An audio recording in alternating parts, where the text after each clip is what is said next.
Pawan Kalyan ideology ఏంటంటే ఇంత భిన్నమైన వ్యక్తుల్లో ఏకత్వం చూడగలగడం పవన్ కళ్యాణ్ ఐడియాలజీ. ఆ ఏకత్వాన్ని చూడగలిగాం కాబట్టి ఆ 7 సిద్ధాంతాలు వచ్చినాయి. నాకు ఒక్కొక్కరిలో నాకు నచ్చిన అంశాన్ని తీసుకొని నాకు వ్యక్తిగతంగా బలం ఇవ్వడం చూశాను. అది నా మీద ఎంత ప్రభావితం చూపించింది, అది ఎంత సక్సెస్ ఇచ్చిందో కూడా నాకు తెలుసు.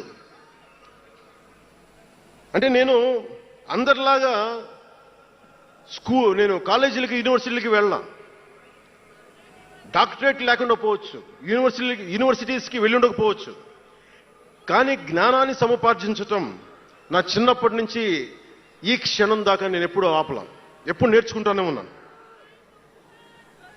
అంటే చిన్నప్పుడు ఇలస్ట్రేటెడ్ వీక్లీలు, ఫ్రంట్ లైన్ మ్యాగజైన్లు, న్యూస్ పేపర్లు, సోవియట్ భూమి పత్రికలు, చరిత్ర, సంస్కృతి పుస్తకాలు, సాహిత్యం, ఫిలాసఫీ, ఫారిన్ అఫైర్స్ ఇవేమి చదవడం ఆపలా. ఇప్పటిదాకా అవన్నీ సామాజిక, చారిత్రక, రాజకీయ అంశాల మీద అవగాహన లేకుండా ఎందుకు పార్టీ పెడతాం?